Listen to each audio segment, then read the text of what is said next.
Good morning, it's Lisa with Lisa Heal Yourself, and today we're going to work through a trigger live. Okay, because I'm right in the middle of a trigger. So, we're going to do this together. This morning, I set out on my walk with my father, who's been living with us during the lockdown. And so we set off on our nice walk together, having a nice time. And of course, patterns start to come into play. Now, this is nothing negative about him or me, but our patterns, right, over time start to play out. And I'm always stressed out about walking and talking with him because I know I'm going to get upset. I know we're going to get into an argument. And it always seems to be the same patterns replaying of control, right? Me trying to control something that he is or isn't doing, and him trying to control something that I am or am not doing, or sending disappointing vibes or whatever, triggering me in some way, and I'm triggering him. So this is just a pattern, and although we talk about nice things start out, it always loops around to one of our patterns or one of our conversations that we usually play out. So this morning it happened to be about organic food. So I just started saying, we talked about money, the fact that I was behind on some bills, and I've got to wait till Friday to buy something because that's when my husband gets paid, etc. So anyways, we're talking about this, and then he starts immediately to take this opportunity to launch into how I'm irresponsible because I buy all organic food, basically. And my grocery bill is too high because I insist on buying organic, whole fruits and whole foods and grass-fed meat, and it's just too expensive. And so of course I launch into, what am I supposed to eat? Like, this is good. I want to feed my family and my body these foods. And he says, give them soda crackers for a snack. And of course that triggers me. We get into a thing, and before you know it, we're just doing this whole circle and dance about organic food. Okay, so I say, you know what, I think it's time that I just took a breather. I walked on my own. You finish the walk over here, I'll finish the walk over here. We'll meet back up later. This is just a pattern I don't want to play out. If you don't have anything nice to say about how I have been feeding you, right, organic foods and wonderful organic meals every day, then just don't say anything at all, because this is my choice. This is what I've chosen to do. And if you can't find something nice to say about it, just please don't mention it. So we part ways, and I'm feeling the trigger. And so I thought, rather than just kind of, and I can feel in my mind, I feel myself stewing, right, on the conversation. I just kind of replaying the conversation. I'm replaying the feelings. I'm, replaying what I said, he said. I'm replaying the feelings. I'm kind of, in my mind, I'm waiting for this apology. I'm saying more stuff that I would have said to him, in that like dreamlike state. And suddenly I wake up, I become aware. And I'm like, okay, he's not with you right now. You are creating this.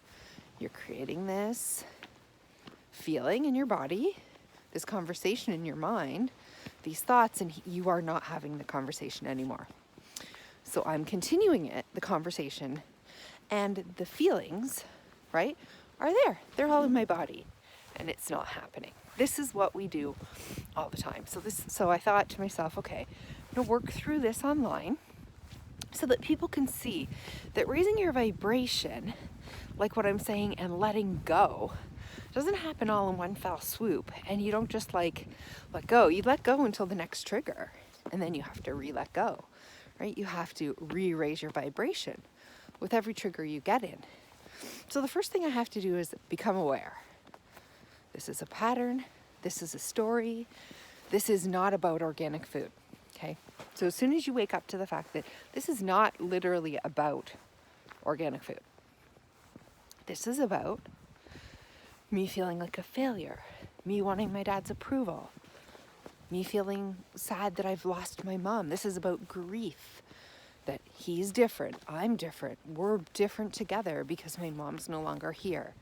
This is about the longing of, having her back in our lives and missing her, and how it was when I was a child, and eating, all those wonderful comfort foods and beautiful dinners that she used to make, and now me being the one that has to do this, and me being the one that's taking the responsibility on. This is This is about a deep loss of childhood and a gain of responsibility. That now I have to make the decisions about financial decisions and where I spend my money, and being a parent is hard, and being responsible financially is hard, and what if I'm doing it all wrong, and what if I'm making mistakes, and I wish somebody would love me and take care of me, and my dad would be there for me and just be proud of me and put his arms around me. And okay, so it's really not about the organic food. It's about how I feel I'm disappointing him, or that I'm a disappointment, or that I'm a failure, or that he doesn't understand me. He doesn't understand what I've been through. He doesn't care about what I've been through, about what my body's been through, about how diet was a huge piece in bringing my body back to, from death to life, and how he doesn't understand that or validate that journey, because he just complains about how I'm just wasting money on organic food. So he doesn't really see me or see my journey or see or care to understand what I've been through. So it's more about a feeling of loss. Like maybe he doesn't know me, he doesn't see me, he doesn't appreciate me, he doesn't validate me, he doesn't respect me, he doesn't care about my feelings, right? So it's deeper. It's not really, you take the food away and it's about these deeper wounds. So then you settle into the deepness. So first you become aware, then you say it's not about whatever issue it is. And then you find out, what is it really about? What are the deeper wounds, right? Is it grief? Is it anger? Is it frustration, loss, abandonment, sadness, guilt, shame? All these feelings, and where are they coming from? What do you miss? What do you long for? What do you want that you're not getting? And how, when I was fighting with him about the food, I was really fighting for something else. I was fighting to be seen, to be heard, to be loved, to be respected, to be appreciated, to feel safe. Like I was fighting for something different. I wasn't fighting about my grocery bill, about the organic food, even though that was the hot issue for me. It was more like I was fighting for everything that I want with my dad, for him to do or see or be, or the feeling that I want to have with him. I was fighting for that. So once we become aware of that, we can see where our deep wounds lie, and we can go in and sit now with those feelings. Okay, so now this is where you go back and you watch my video on the steps to letting go. So I think the video is titled The Steps to Letting Go, the actual steps to letting go. So now you go back and you watch that video. And when you're sitting with those feelings, those deeper feelings, the underneath feelings, the feelings that are down deep in the wound, you sit with them. You allow them. You don't try to change them, push them away, run from them, move from them, change them. You validate them by allowing them to be there. You love them by allowing them their space.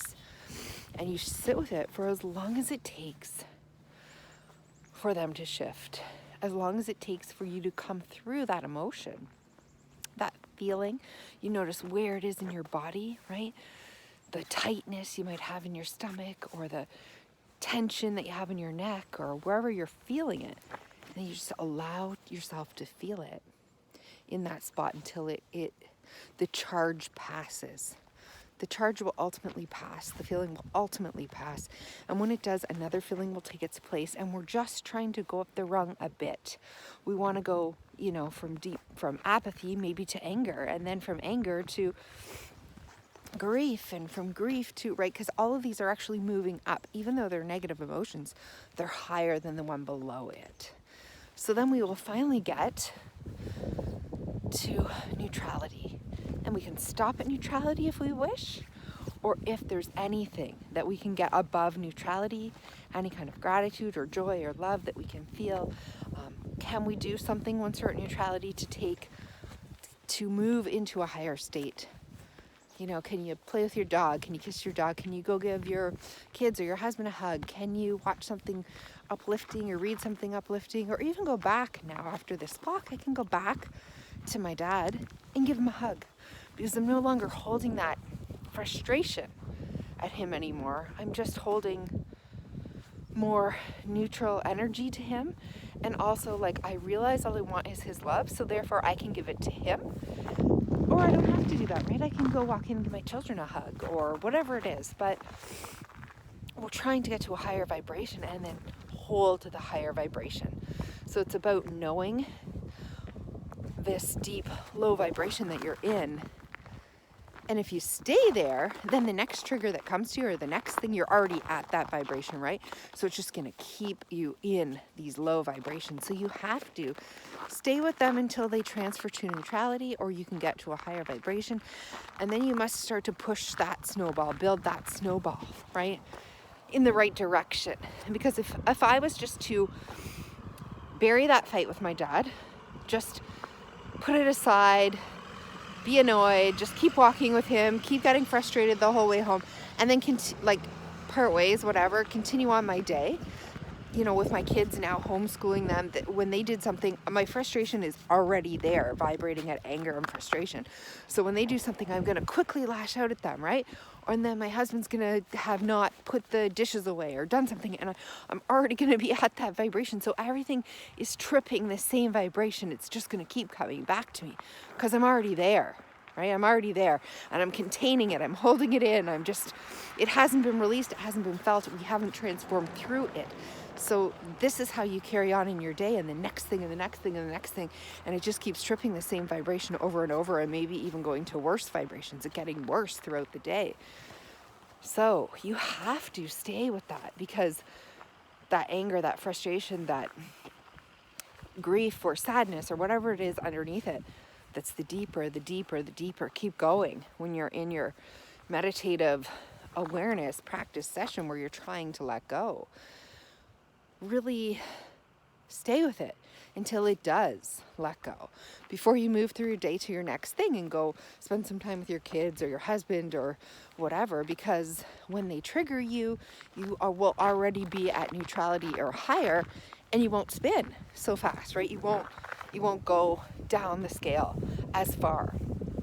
So we're always trying to climb out and then go higher. So I hope this video has been helpful to see it in real time, to listen to somebody else's experience with just a minor everyday trigger that might come up, and how we work with it, how we climb the vibrational scale, and then how we get ourselves so that we're not into this funk, we're not into this momentum of a snowball going downhill with the wrong vibration, right? And that's why we're stopping that vibration by staying with it as long as it needs until that vibration wears out.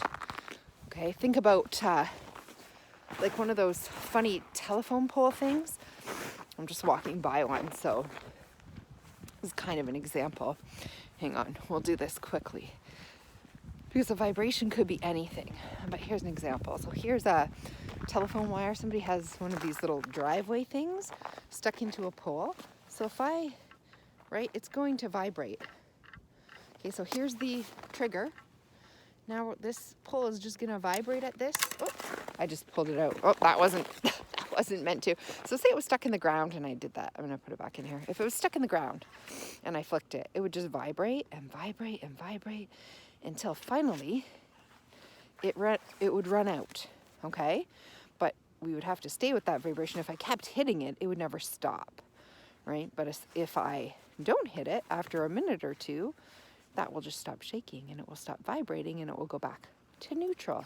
Okay, I'm going to hang up and fix this.